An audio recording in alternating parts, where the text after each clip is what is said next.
La première brique, c'est la possibilité pour tout le monde, dès lors que tu as 18 ans et une carte bleue, d'investir à partir de 1 euro, sans aucun frais, dans l'immobilier.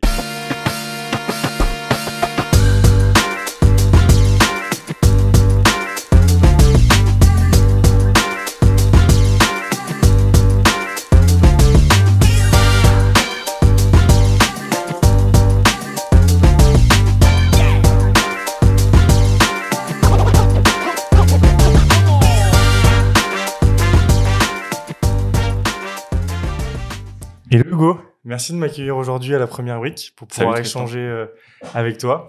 Comme j'ai l'habitude de le répéter à mes intervenants, j'ai une réelle volonté de créer un talk avec eux. C'est pour ça, quand c'est au téléphone, t'as pas trop voulu me raconter ta vie. Donc, je veux bien que tu te présentes, s'il te plaît, et après on parlera de ta boîte et de toi. Déjà bonjour et merci pour cette opportunité d'échanger.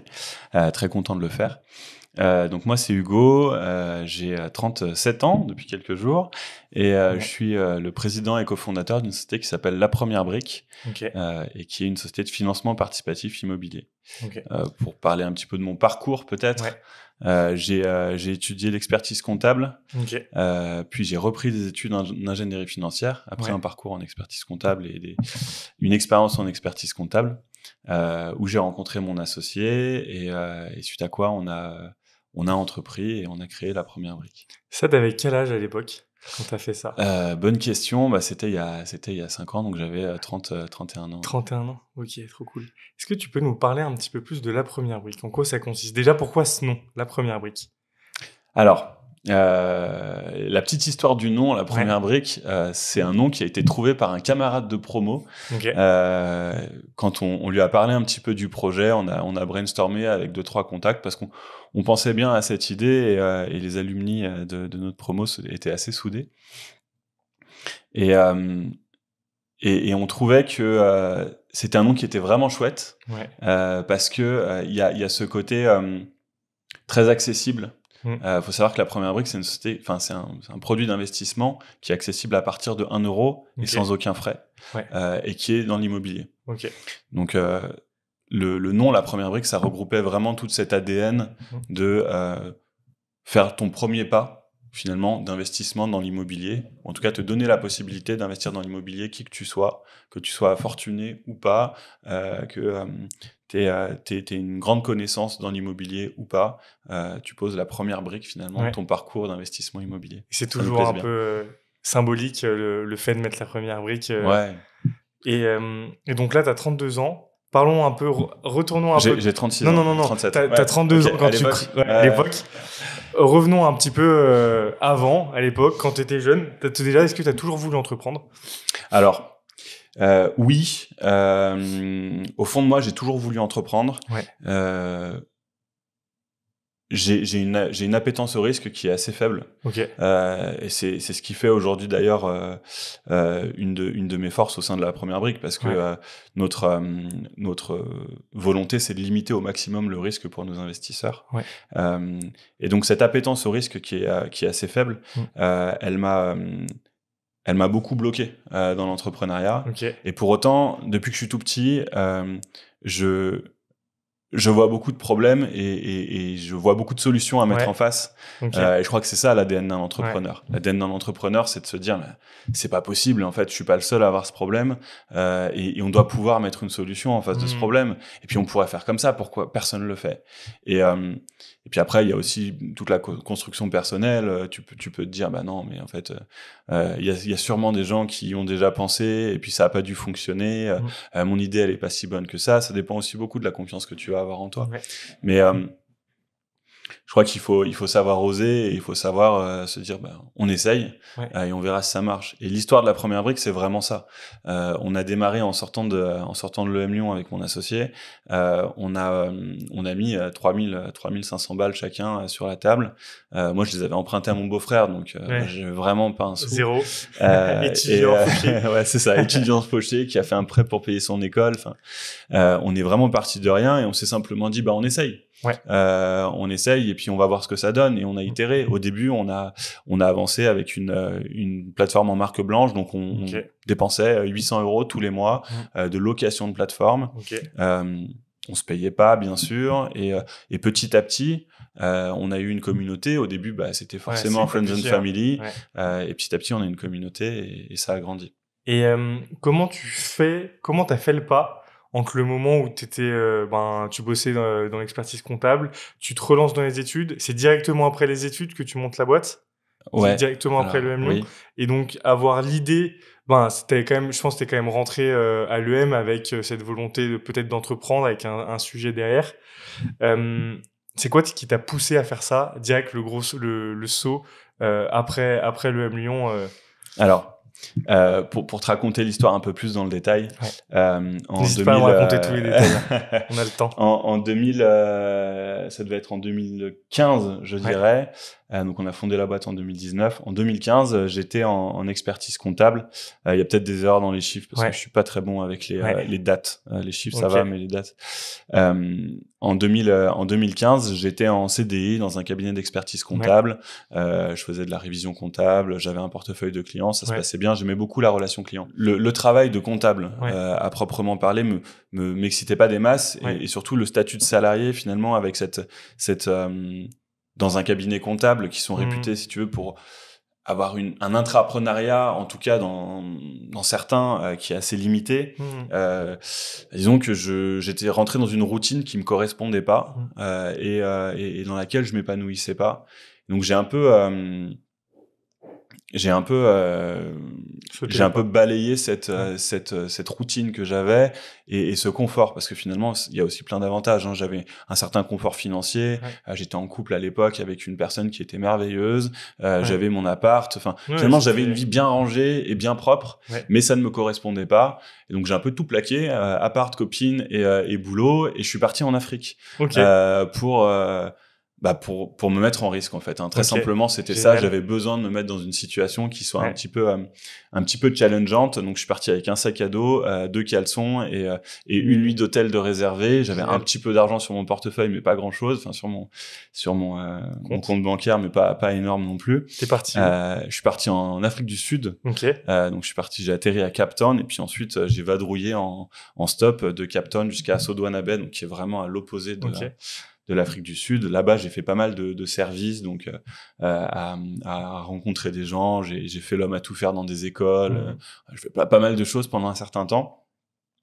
Et surtout, je me suis confronté à une culture complètement différente de la culture française. Et c'est d'ailleurs assez d'actualité là en ce moment avec ce qu'on voit sur le gouvernement qui patauge, sur l'inflation réglementaire et toutes ces choses-là. En Afrique du Sud, tu as 11 langues nationales. Donc, autant te dire que c'est un bordel innommable. Mais pour autant, les gens composent avec ça et ils se débrouillent. Et ils se débrouillent vraiment. Et c'est beaucoup...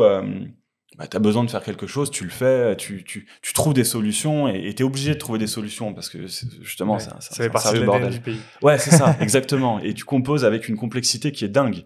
Et ils savent faire et ils le font très bien. Et je suis revenu de là-bas en me disant mais c'est dingue, en fait, il y a tellement de choses à faire dans ces pays, ils sont tellement moins coincés qu'on peut l'être chez nous, où finalement le CDI c'est un peu le Graal, alors de moins en moins, et c'est une bonne chose que ça change, qu'on mette un peu plus en valeur les entrepreneurs comme tu peux le faire. Mais voilà, il y avait cet aspect, en fait, j'ai vraiment envie d'entreprendre, j'ai vraiment envie de faire des choses. Donc, je suis revenu de là-bas avec une étoile à atteindre à très long terme, qui était de dire, je veux créer un fonds d'investissement qui propose des produits d'infrastructure en Afrique. Donc, je veux aider ces pays. Il y a un petit côté colon snob, hein, je te l'accorde, qui est très discutable. Mais bon, à l'époque, j'étais jeune et je me disais, voilà, j'ai envie de changer le monde. J'ai envie de les aider très concrètement à faire des routes. La Chine est très investie dans ces zones-là, à faire des routes, à trouver des solutions à des problèmes très basiques qu'on n'a plus du tout en France, mais pour vraiment changer le monde et vraiment apporter une valeur ajoutée. Monter un fonds d'investissement, tu fais pas ça, surtout pour des produits structurés en Afrique, c'est clairement pas un truc que tu fais en claquant des doigts.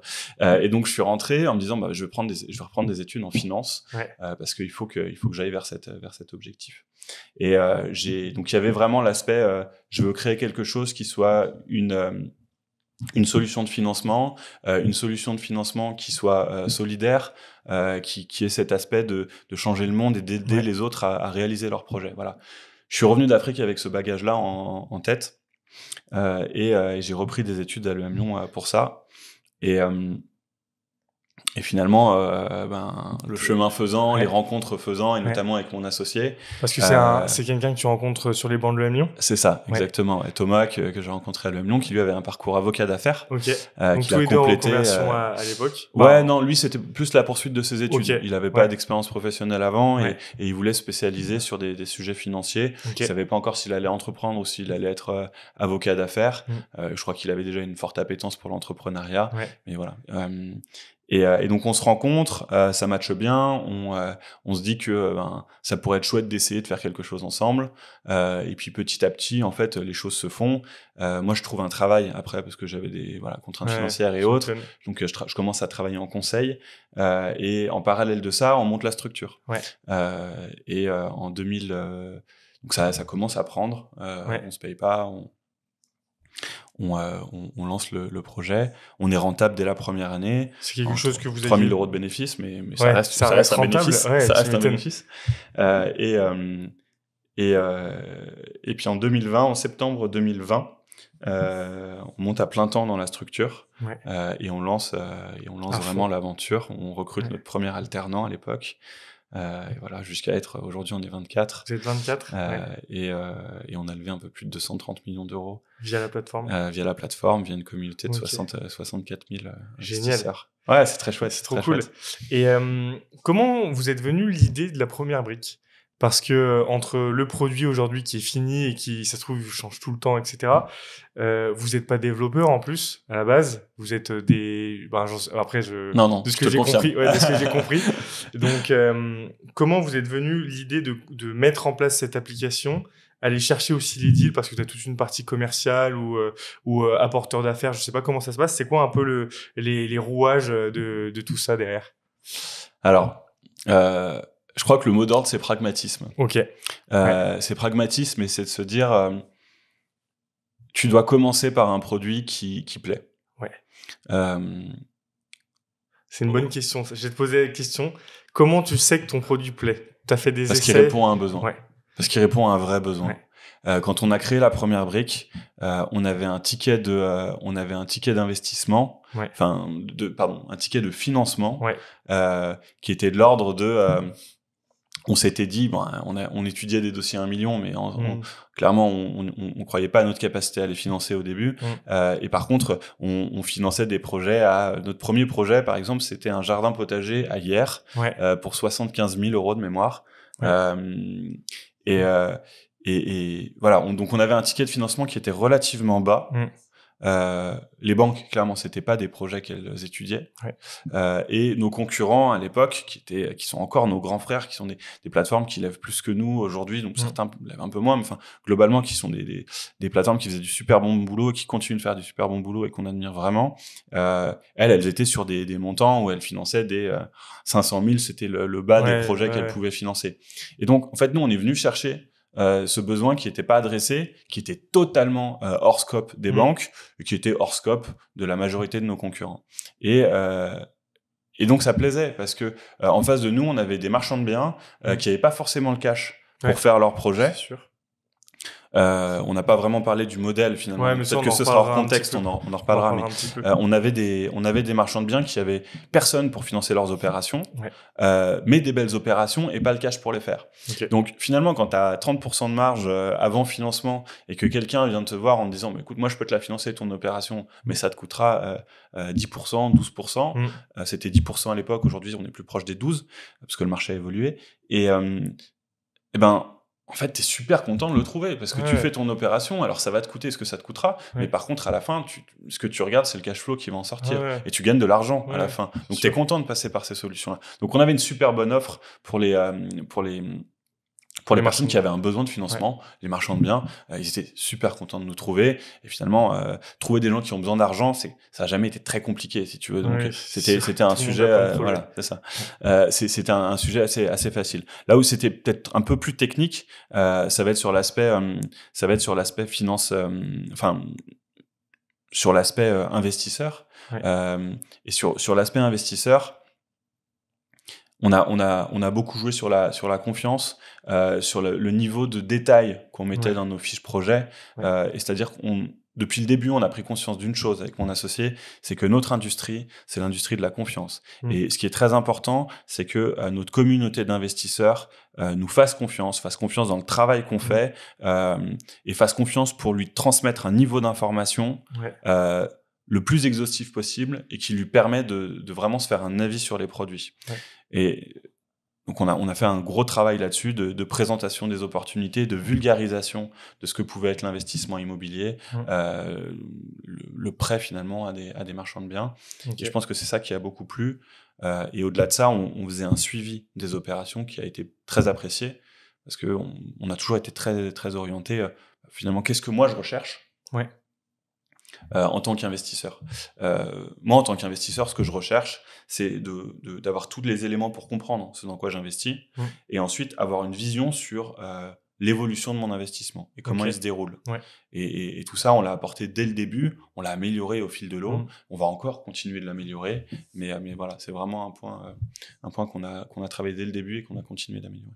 Et donc, qui sont tes clients ? Qui sont tes fournisseurs, c'est pas tes fournisseurs, mais comment c'est, t'allais me parler aussi du business model, comment ça se passe, tu parlais des marchands de biens, ils viennent, ils te sollicitent, t'as une plateforme qui met en relation des investisseurs qui peuvent être des entreprises, des particuliers, principalement des particuliers, je suppose.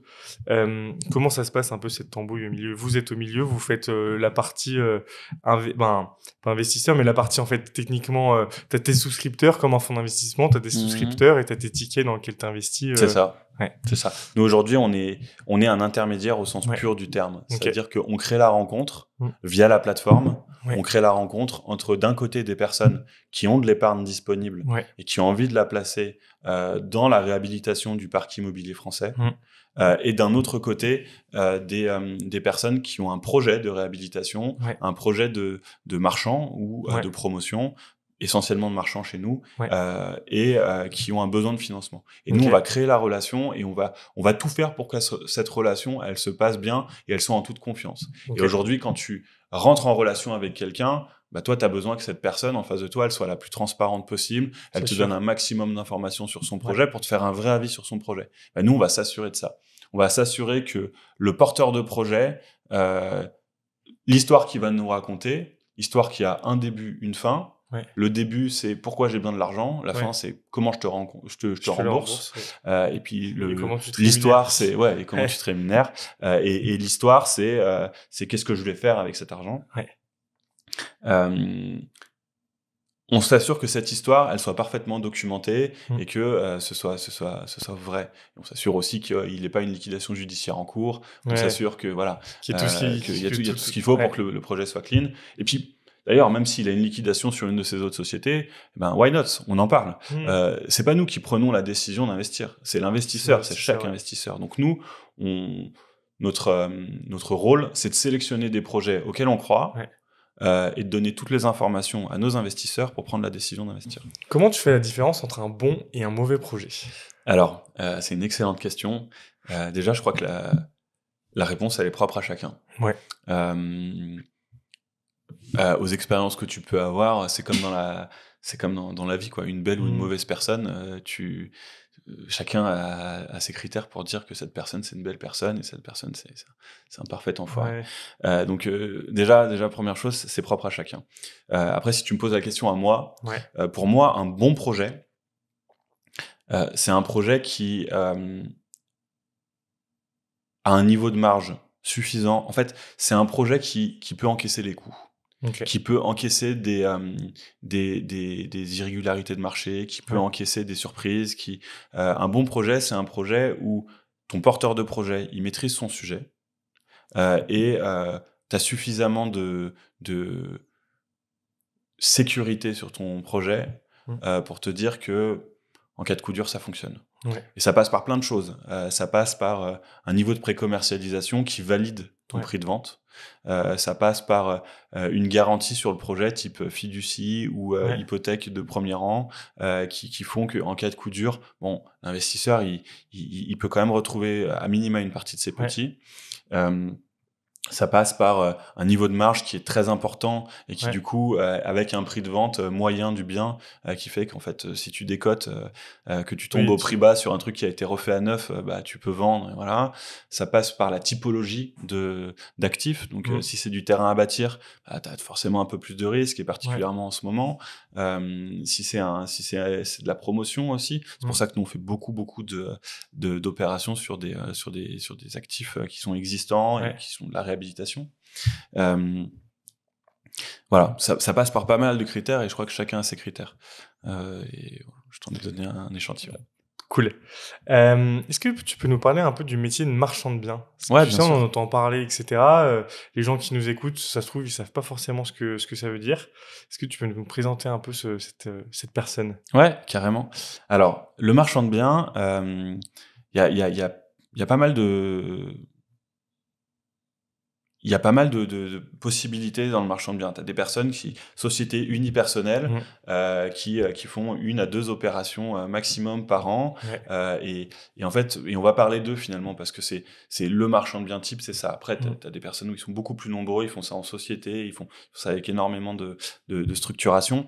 Mais la définition du marchand de biens, c'est un professionnel de l'immobilier, donc déjà c'est important. Une personne qui fait ça, il achète sa RP, il la retape, il fait une plus-value à la revente, et puis il fait ça tous les 2-3 ans. C'est pas un marchand de biens. Un marchand de biens, c'est une personne qui fait ça à temps plein, ou en tout cas c'est sa profession. Il va acheter un actif immobilier, il va le valoriser. Alors le valoriser, c'est soit parce qu'il l'a très très bien acheté, il va le découper, il va le retaper, il va faire gagner des points de performance énergétique, et ensuite il va le louer, et donc il va montrer une performance du bien pour pouvoir le revendre avec un rendement locatif. Il y a plein de composantes possibles, mais c'est une personne qui va travailler un produit immobilier, un actif immobilier, pour lui ramener de la valeur, et revendre avec de la valeur ajoutée. Voilà. C'est ça un marchand de biens. C'est ça le marchand de biens. Et on l'oppose en général, le marchand de biens, enfin on l'oppose. On fait la distinction entre marchand de biens et promoteur. Ou promoteur, lui, il va partir d'un greenfield, donc terrain vierge, et il va vraiment bâtir le bâtiment et le revendre. Ok.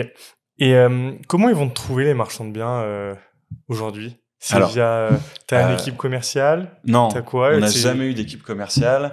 Et c'est un choix qu'on a fait dès le début, parce que justement, on a tout axé sur un produit qui nous semblait très très bon, et une niche en fait, qui était de dire qu'on était quasiment les seules personnes à les financer. Donc on a fait du réseau beaucoup. Mon associé qui est plus sur la partie projet, là où moi je suis plus sur la partie relation investisseur, a fait un gros travail de réseau pour participer à des événements, pour être actif sur des groupes Facebook, voilà, ce genre de choses. Aller pitcher le projet pour qu'on soit connu. Aujourd'hui, ça se fait assez naturellement par le bouche à oreille, mais au démarrage, il y a eu un gros travail qui a été fait de sa part. Il faut rendre à César ce qui appartient à César, pour vraiment valoriser la marque vis-à-vis des marchands de biens. Ok, et aujourd'hui, tu me parlais d'une communauté de 60 000 investisseurs. Comment tu pars du Hugo fin de M Lyon, 32 ans, etc., de zéro, techniquement, comme tu m'expliquais tout à l'heure, à créer une communauté de 60 000 investisseurs? C'est comme tu le disais, du bouche à oreille. Ton associé qui va pitcher un peu de partout.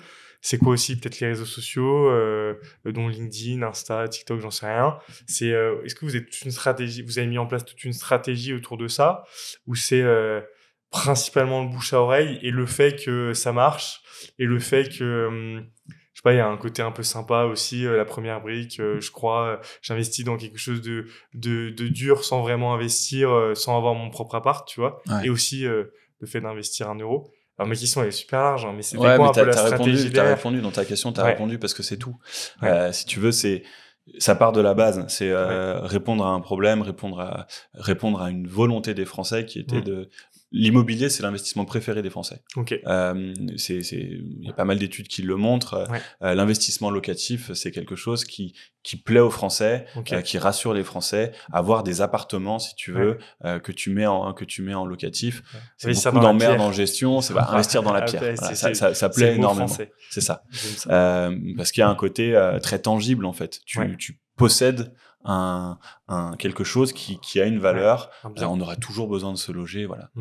La base, c'est que on est déjà dans un secteur, l'immobilier, qui plaît beaucoup aux Français. Ensuite, on a répondu à une problématique qui est de dire que moi, typiquement, je sortais de l'EM, j'avais pas les moyens d'investir dans du locatif parce qu'il fallait déjà que je mette un peu d'argent de côté. Investir à partir de 1 euro sans aucun frais à 11% de rendement. C'est génial. En fait, à partir de 1 euro, tu peux pas le faire en locatif. Sans aucun frais, c'est clairement pas le cas du locatif. Et avec 11% de rendement, il y a beaucoup de locatifs où t'as pas du 11% de rendement. Donc, certes, t'as un niveau de risque qui est plus important. Il faut pas l'annihiler. C'est même pas sûr selon les villes où t'as investi, mais par contre, t'as un niveau de disponibilité du service qui est assez chouette. Et donc, déjà, le produit était très, très bon. C'est la base. Ensuite, en tout cas, il répondait très, très bon. Je sais pas, c'est peut-être prétentieux. C'est peut-être parce que je suis un peu trop habité. C'est ton produit, c'est ton bébé aussi. Parce que c'est mon bébé. Mais en tout cas, il répondait à un vrai besoin.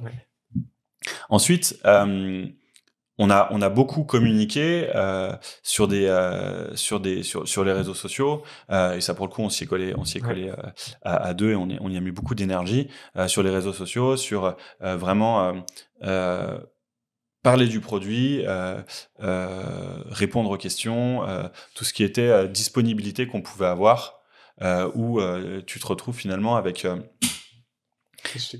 une communauté qui a des réponses à ces questions, qui voit que le produit fonctionne, qu'on n'est pas parce que on n'est pas dans un fake, quoi. C'était le risque au début, dire investissez à partir de 1 euro sans aucun frais avec 11% de rendement. Ça semble trop beau pour être vrai, tu vois. Ça va finir à Phuket ou j'en sais rien, mon argent je le reverrai plus jamais.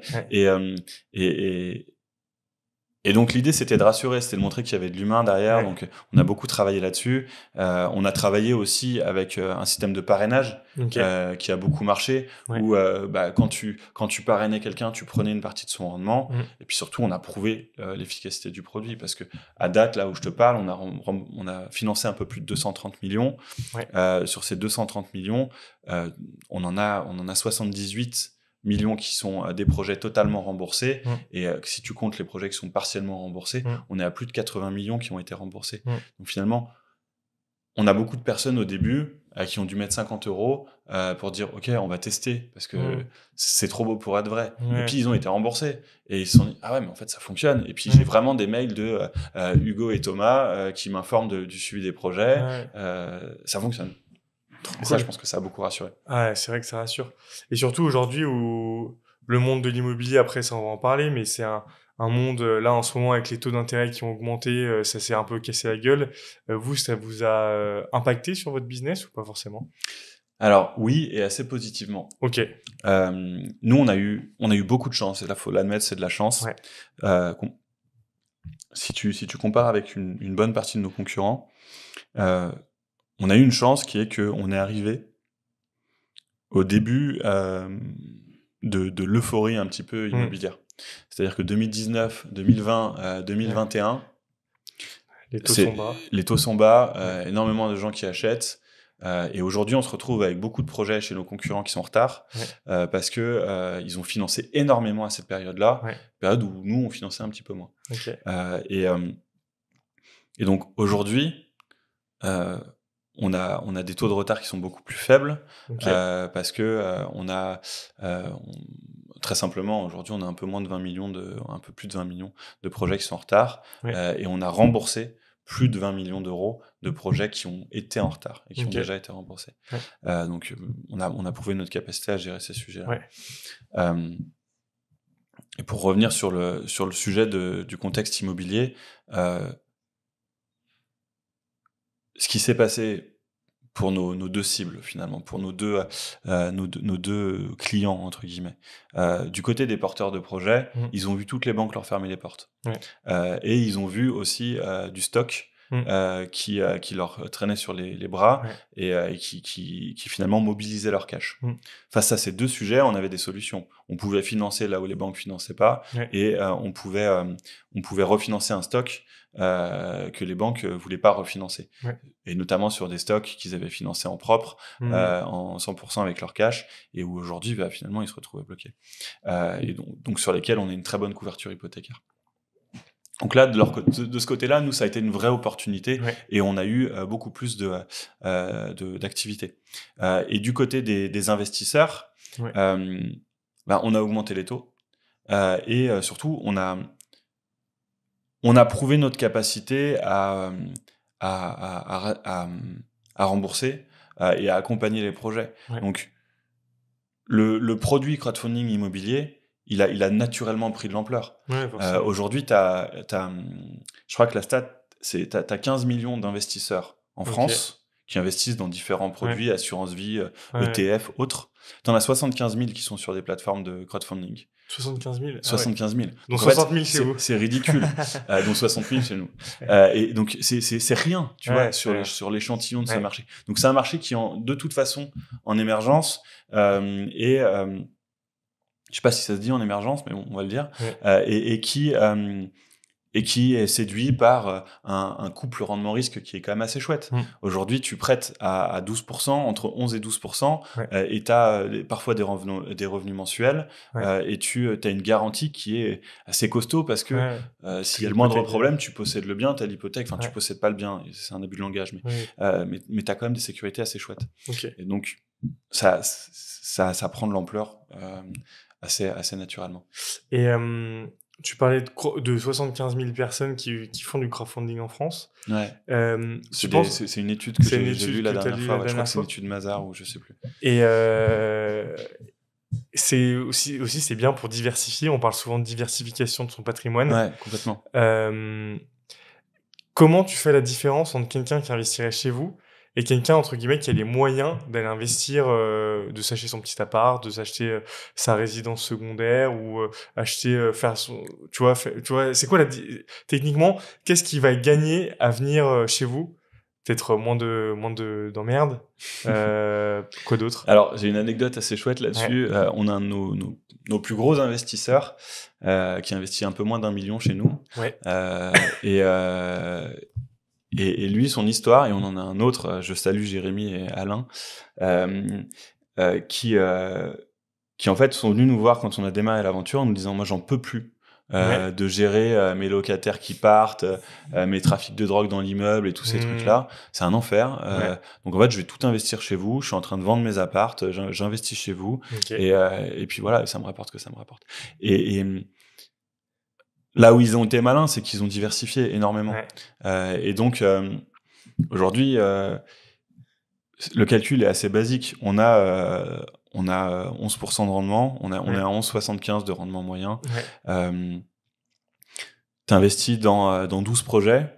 S'il y en a un qui claque, finalement, ce que tu as perdu est remboursé par celui qui, par tout le rendement que tu as sur tous les autres. Et donc, c'est... Si tu pousses le raisonnement et que tu investis dans une quarantaine de projets, ton niveau de risque, il est quand même assez maîtrisé. Et je le dis toujours, la clé, c'est la diversification. Et t'as rien à gérer, si ce n'est réinvestir sur la plateforme quand t'as du rendement. Et là-dessus, on est en train de travailler un petit scoop sur éventuellement un robot d'investissement qui permettrait finalement de même plus s'en charger. Alors là, il faut qu'on voit comment est-ce qu'on va faire. Un bot un peu d'intérêt composé avec ce que tu... Exactement. Mais l'idée, c'est aussi que ce que je te disais un petit peu plus tôt, là, c'est très important pour nous que notre investisseur il fasse le choix de ses projets, qu'il ait des convictions dans ce dans quoi il investit. Une personne qui croit pas du tout à Saint-Étienne, par exemple, je suis lyonnais, cocorico, mais c'est bizarre. Non, j'ai rien contre Saint-Étienne. Je suis pas un grand fan de foot. Il sera peut-être embêté que son bot d'investissement aille sur Saint-Étienne, investir dans un projet où il croit pas tellement aux perspectives de la ville et voilà ces choses-là. Donc c'est important d'avoir ces convictions. Moi je suis un jeune j'ai envie d'investir un petit peu. Je fais un petit peu des ETF, un petit peu de bourse. Bah, tu vois, c'est pareil, mais un petit peu de bourse. Tu vois, je veux faire 2-3 petits trucs et tout. Aujourd'hui, qu'est-ce que tu me conseillerais de faire? Je sais pas, avec 1000, 10 000 euros, t'as un peu de côté, etc. T'as bossé l'été, tu veux investir et faire fructifier un peu ton patrimoine. Tu conseillerais forcément la première brique, je suppose. Pas du tout. Pas du tout. Bien sûr. Qu'est-ce que tu conseillerais de faire? Quelles sont les villes avec quel type de projet tu conseillerais d'aller?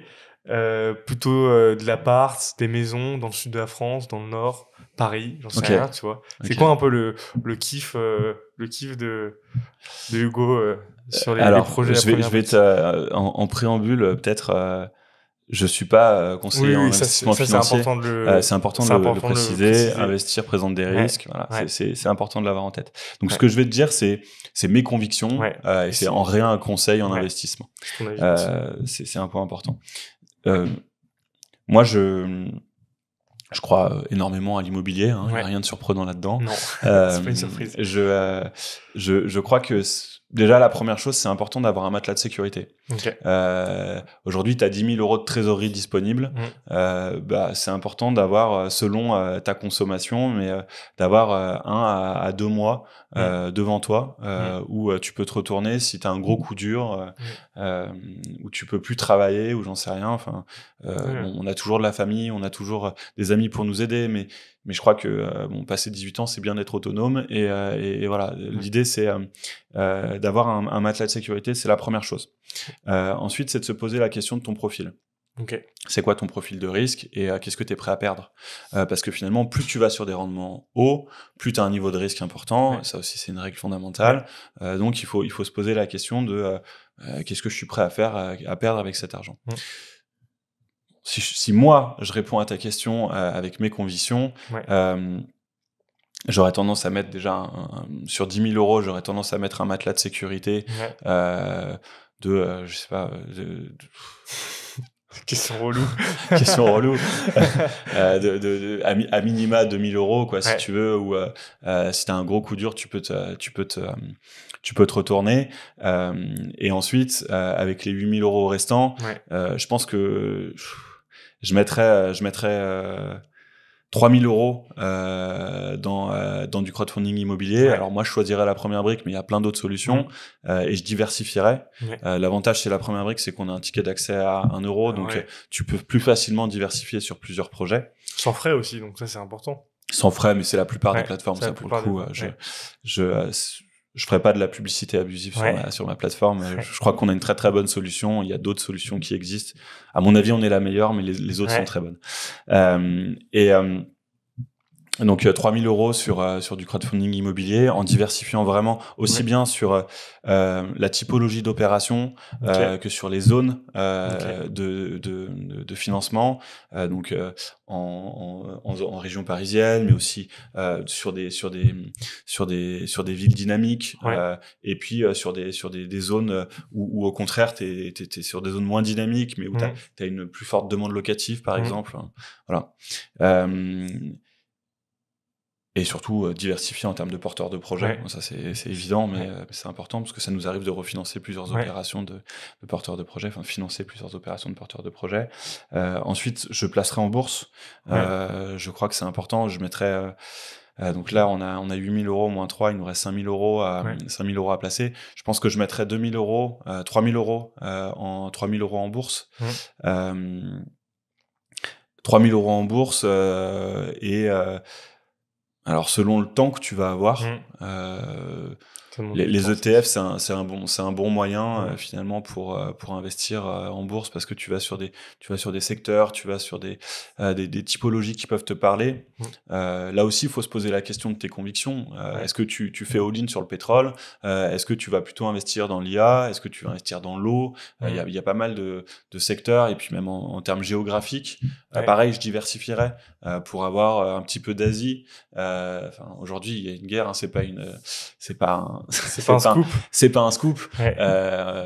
L'Europe existe à peine et il y a US, Chine et en fait, il y en a un des deux qui va gagner, donc je diversifierai entre les deux. Ouais. Moi, j'ai des convictions européennes, donc j'investirai aussi un petit peu sur des mastodontes européens pour soutenir leur croissance. Bien sûr, des champions nationaux parce que c'est important c'est ce côté patriotique un petit peu que tu peux avoir. Il y a le côté green auquel je suis très sensible parce que on n'a pas de planète B, quoi, hein, non, tout simplement. Évident, Elon Musk veut nous envoyer sur Mars, mais c'est pas encore fait. Donc, j'investirai aussi dans ces choses-là pour un rendement qui est peut-être plus faible, quoique, selon les actions que tu vas choisir. Et ensuite, il te reste 2 000 €. Moi, je crois beaucoup à la crypto. Il faut la comprendre, mais dès lors que tu comprends ce dans quoi tu investis, et c'est un point important, avoir ses convictions et comprendre ce dans quoi tu investis. J'investirai en crypto, sur des cryptos assez classiques. Peut-être que tu peux mettre 1005 sur Ethereum et Bitcoin, et puis 500 sur des ICO ou des choses un petit peu plus j'ai exotique. Exotique ou un petit peu des produits d'initiés, quoi. Okay. Où il faut vraiment y passer un peu de temps, suivre les sujets. Ok, voilà. Merci. Qu'est-ce que tu dirais au Hugo alors moi, tu vois, j'ai 23 ans, donc j'aime bien dire souvent 23 ans, mais de 32 ans qui sort de l'EM, ou même au Hugo d'avant qui était salarié, qu'est-ce que tu lui dirais aujourd'hui avec plusieurs millions levés via votre plateforme, des dizaines de salariés, etc., dans vos locaux. Qu'est-ce que tu lui dirais aujourd'hui ? C'est bien, mon grand. Non, ouais, peut-être, je sais pas. C'est cool. Si je devais te donner un conseil au Hugo de 23 ans, je crois que je lui dirais, t'as de la chance d'être en France. Ouais. On tape beaucoup sur le dos du système français. Il y a plein d'avantages aujourd'hui en France, et notamment il y en a un, et c'est peut-être un peu polémique ce que je vais dire, mais hors accident de la vie aujourd'hui en France, t'as pas de possibilité de finir à la rue, quoi. En fait, les gens aujourd'hui qui sont à la France, qui sont à la rue en France, les gens qui sont à la rue en France aujourd'hui, c'est des gens qui ont eu des gros accidents de la vie finalement, et qu'on aide, si tu veux. Et c'est des gens qui finalement ont plein de ressources pour s'en sortir. Et sûr. Donc, on est dans un cadre aujourd'hui en France qui est extrêmement privilégié, parce qu'on paye beaucoup d'impôts, certes, mais en fait, on a aussi énormément d'aides autour, qui sont plus ou moins bien adressées. Et ça, finalement, c'est pas le sujet, mais on a énormément d'aides. Donc, on a un niveau de sécurité en France qui est incroyable pour investir. Un niveau de complexité aussi, hein. Mais t'investis en France, tu peux investir partout. Enfin, tu entreprends en France, tu peux entreprendre partout. Donc, ce que je lui dirais, c'est t'es en totale sécurité. Vas-y, lance-toi et écoute tes rêves, en fait. Fais ce que t'as envie de faire. Et puis, si t'échoues, c'est une citation de Samuel Beckett qui dit si je la sors pas, ça fait un peu moche, mais qui dit, je crois, dans les grandes lignes, c'est vous avez essayé, vous avez échoué, et tentez d'essayer, tentez d'échouer, échouez encore, échouez mieux. Et effectivement, c'est de se dire que on va citer Nelson Mandela pour faire référence à l'Afrique du Sud, mais c'est quand je ne gagne pas, j'apprends, quoi. Tu vois, quand je perds, j'apprends. Effectivement, elle a retravaillé. On ira regarder les vraies citations. ouais, on ira les regarder. Mais dans l'idée, voilà, c'est ça, c'est que t'as vraiment ce côté. Bon, moi j'ai les références, mais t'as vraiment ce côté. Aussi, il faut pas hésiter à essayer, à échouer, et puis quand t'échoues, t'apprends. Et c'est comme ça qu'en fait tu grandis, et sortir de sa zone de confort, c'est le seul moyen que t'as d'être vivant, en fait, hein. Et t'as pu le voir aussi avec les voyages que t'as pu faire. Bien sûr. La chance qu'on a déjà sur le plan sanitaire, sur le plan exactement, plein de plein de plans. Est-ce que tu vois vraiment, j'aime bien poser ces questions, une hype autour de l'entrepreneuriat, parce que souvent il y a beaucoup d'entrepreneurs qui disent c'est magnifique, allez-y, etc. Mais aussi le revers de la médaille où de temps en temps ça peut être compliqué. Moi, je vois, ouais, tu me disais, tu as des salariés, tous les mois, tu as des salaires à sortir. Tu as aussi des échéances aussi sûrement. Est-ce que aussi, tu mettais en garde sur le fait d'investir? Est-ce que tu peux mettre en garde aussi les gens sur le fait d'entreprendre? Alors, moi, je trouve qu'entreprendre, c'est la plus belle aventure Ouais. professionnelle que tu puisses réaliser. Ouais. Et c'est moi, tu vois, Ouais. qui dis ça avec mon histoire Ouais. et qui je suis. Et il y a plein de personnes à qui ça convient pas. Mhm. Et la question, je vais y répondre comme ça, c'est les personnes à qui ça convient pas, Ouais. c'est les personnes qui sont pas à l'aise avec la complexité. Ok. Parce qu'en fait, être entrepreneur, c'est trouver sans arrêt des solutions. Ouais. C'est devoir trancher. Donc, c'est devoir faire des choix en permanence. Et choisir, c'est renoncer. Donc, c'est abandonner aussi des idées. Et c'est sans arrêt se remettre en question. Ouais. Mais savoir placer le curseur entre se remettre en question et avancer, avoir des convictions et te dire peut-être que c'est un mauvais choix, mais je vais le tenter et peut-être que j'échouerai et au moins j'aurai appris. Donc c'est une magnifique école de la vie, école d'apprentissage sur toi-même, sur les autres. C'est un niveau de liberté qui est incroyable, mais du coup c'est aussi un niveau de responsabilité qui est incroyable. Ouais. Et moi, je trouve que c'est le plus beau métier du monde, mais je pense qu'il y a plein de personnes à qui ça peut ne pas correspondre parce que c'est beaucoup de complexité, parce que il faut savoir trancher, il faut savoir prendre des décisions qui sont parfois très difficiles, annoncer des choses qui sont très difficiles à annoncer et assumer ses conneries. C'est aussi savoir faire grandir les autres, parce que être entrepreneur, c'est savoir embarquer des gens dans une aventure. Que ce soit tes clients, que ce soit tes salariés, que c'est savoir les embarquer dans la vision que tu as, de ce que tu as envie de produire, ce que tu as envie de créer. Et ça, c'est loin d'être évident. C'est parfois très douloureux quand tu te rends compte que tu crois mordicus à tes idées et en face de toi, tu as des personnes qui n'ont pas le même niveau de sincérité que ce que tu peux avoir, ou qui n'ont pas le même niveau qui sont simplement pas d'accord et qui te mettent des bâtons dans les roues. Et il faut savoir aussi de me dire, ok, en fait, c'est un moyen de communication comme un autre, et il faut que je prenne le reproche et que je grandisse avec ça. Et ouais, non, c'est très complexe. Mais du coup, c'est aussi très intense, c'est aussi très riche. Donc voilà. Ouais, c'est très compliqué. Je vois, en plus, c'est une réponse qui est très personnelle à chaque fois parce que chaque expérience est aussi faite de haut, de bas. Toi, t'as une petite, je sais pas, par exemple, t'as une petite anecdote à nous raconter sur la première brique, ça peut être cool.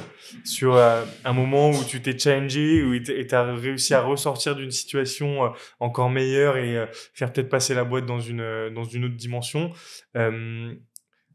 Tu vois, moi, j'aime bien aussi poser cette question sur le fait de savoir rebondir aussi. Est-ce que tu as eu ce moment-là un peu de doute et tu t'es dit, après l'avantage quand tu es associé, c'est que tu peux échanger aussi et c'est que tu peux co-construire. Ouais, bien sûr. Et c'est hyper intéressant parce que justement, avec mon associé, on a des caractères qui sont extrêmement complémentaires.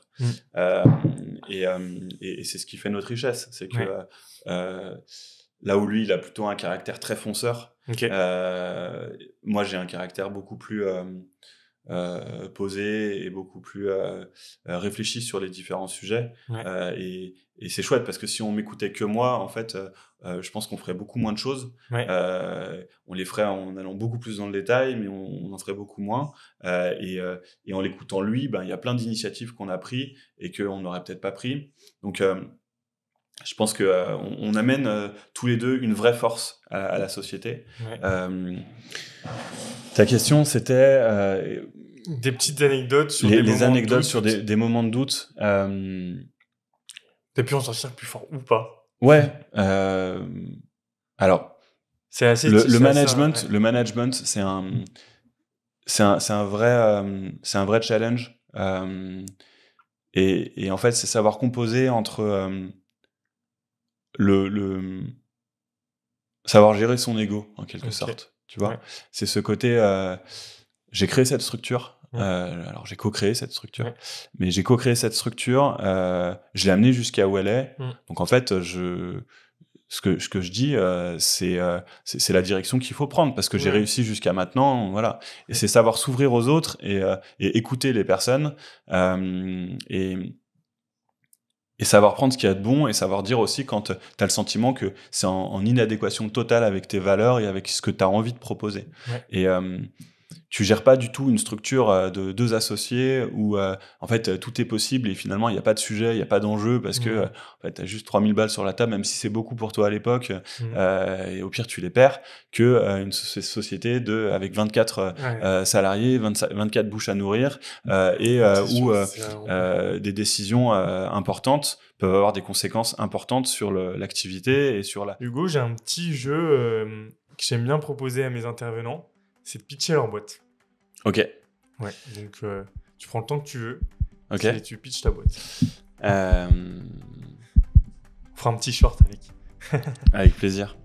Alors, la première brique, c'est la possibilité pour tout le monde, dès lors que tu as 18 ans et une carte bleue, d'investir à partir de 1 euro, sans aucun frais, dans l'immobilier français, sur des projets qui ont été sélectionnés et qui te permettent de profiter d'un rendement de 11,75% en moyenne.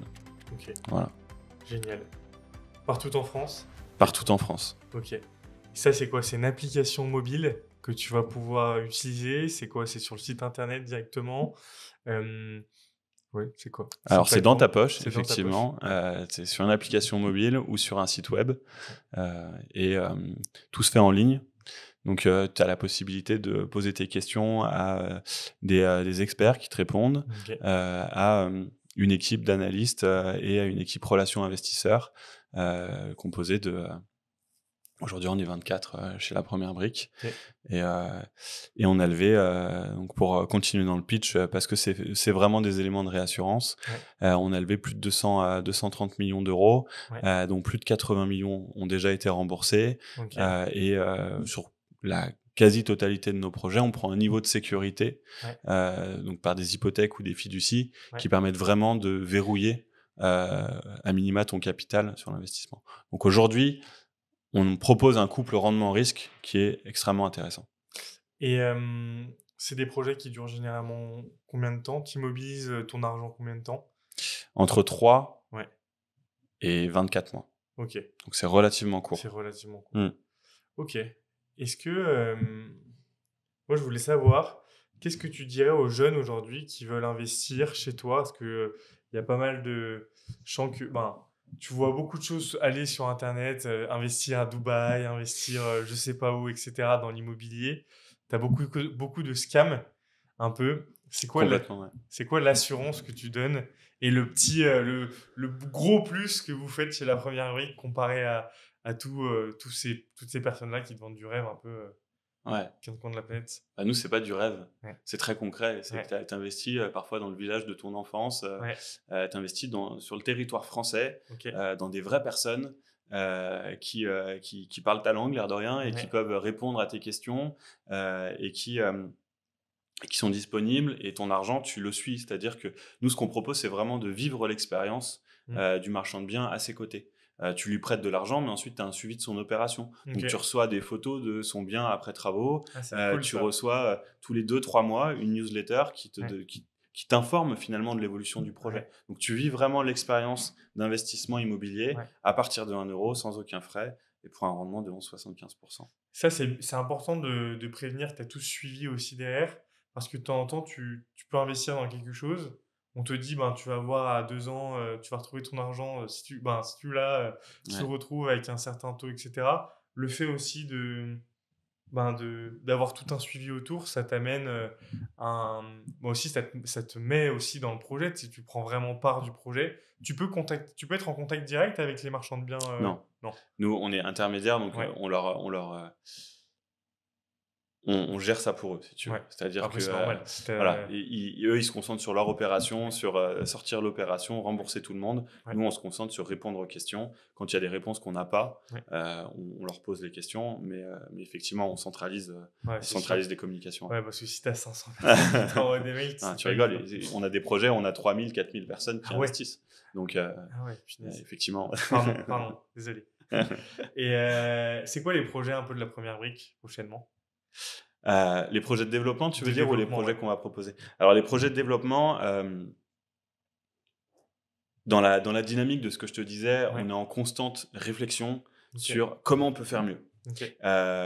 On a considérablement fait évoluer notre analyse des projets pour mettre toujours plus de sécurité pour l'investisseur. On va améliorer encore notre niveau de suivi, c'est-à-dire qu'on va amener beaucoup plus d'éléments très quantitatifs dans le suivi. Aujourd'hui, c'est beaucoup de qualitatif, ça se passe bien, voilà des photos de l'avancée des travaux. On va essayer d'amener un aspect, voilà l'évolution du bilan de l'opération quand c'est possible. On va proposer beaucoup plus de liquidité sur les investissements. Donc ça, je rentre pas dans le détail, mais ça fait partie des gros projets de 2025. On a fait l'application mobile, on va encore améliorer le modèle de l'application mobile. On a un gros travail à faire aussi et qu'on a envie de faire sur enrichir l'accompagnement à l'investissement. Donc ça passe par l'investissement en tant que tel, comment tu investis et dans quoi tu investis, mais ça passe aussi sur toute la préparation de l'investissement. Donc toute la possibilité de former nos investisseurs aux produits qu'on propose pour qu'ils aient une meilleure compétence, pour qu'ils soient plus finalement à l'aise avec ce dans quoi ils vont investir. Donc ça va être quoi, via de la newsletter, du contenu sur les réseaux sociaux, ça va être quoi, des podcasts? T'as tout? Ça va être il y a pas mal de moyens de le faire. C'est en réflexion actuellement. On a pas mal de bonnes idées. Ok, trop cool. Et moi, je pense qu'il y a un sujet que je trouve important et qui est sympa aussi avec la première brique, c'est que tu investis dans des boîtes françaises. Vous avez une volonté de vous développer à l'international parce que de temps en temps, tu as des endroits aux quatre coins du monde qui sont sympas avec des rendements intéressants. C'est une volonté d'aller peut-être chercher des marchands de biens internationaux ou pas forcément? Ou il y a déjà bien assez à faire sur le marché français? Alors aujourd'hui, notre compétence, elle est double. C'est réussir à collecter, donc avoir des investisseurs qui sont convaincus par nos produits, mais ils sont convaincus par nos produits parce qu'on a une autre compétence qui est d'analyser des projets pour pouvoir leur présenter de façon vraiment détaillée et être sûr qu'on a couvert l'ensemble du scope et eux, ils ont l'ensemble des informations nécessaires. Et autant réussir à collecter à l'international, on sait déjà faire parce que dès lors que tu es francophone, aujourd'hui, tu peux investir depuis Dubaï, t'en parlais, tu peux investir depuis n'importe où. La plateforme, World Wide Web. Donc tu peux investir depuis n'importe où. Par contre, le côté, typiquement l'urbanisme allemand, je le maîtrise pas moi. Non, tu vois, et donc c'est une vraie compétence de savoir analyser un projet au Portugal, en Allemagne. C'est pas quelque chose qui est exclu. C'est quelque chose qu'on fera peut-être un jour. Mais aujourd'hui, on se concentre sur le territoire français. On pense qu'il y a beaucoup de choses à apporter au territoire français. On a un vrai besoin de logement en France. C'est important que notre énergie, on la dépense pour réhabiliter le territoire, le parc immobilier français et aider finalement à solutionner ces problèmes de logement qu'on peut avoir en France. Donc aujourd'hui, on se concentre sur le territoire français. Demain, peut-être qu'on fera de la croissance externe et on achètera une boîte en Espagne ou je ne sais où, qui a des vraies compétences d'analyse ou simplement on recrutera quelqu'un qui a une vraie compétence d'analyse de projet en Espagne ou en Italie ou en Allemagne ou peu importe. Et on ira faire du financement sur ces territoires-là. Vous êtes bootstrap ou vous avez levé des fonds, vous? Ah, on n'a rien levé du tout. Vous n'avez rien levé du tout? Non. On est à 50-50 avec mon associé. Donc l'aventure continue sans fonds d'investissement. Non, on est rentable et on a augmenté nos fonds propres sur une demande de l'AMF parce qu'on a un agrément. D'ailleurs, ça c'est un point important que j'ai pas dit dans le pitch, mais tout le monde ne peut pas faire ce qu'on fait. C'est-à-dire qu'on a un agrément qui est assez lourd à obtenir de l'autorité des marchés financiers. L'agrément de PSFP, on est la 13e ou 15e, je sais plus, structure en France à l'avoir obtenu. Et aujourd'hui, effectivement, on est rentable. On est rentable depuis la première année. C'est quoi on a augmenté nos fonds propres. C'est quoi le business model un peu derrière comment vous vous rémunérez? Ouais, c'est une très bonne question.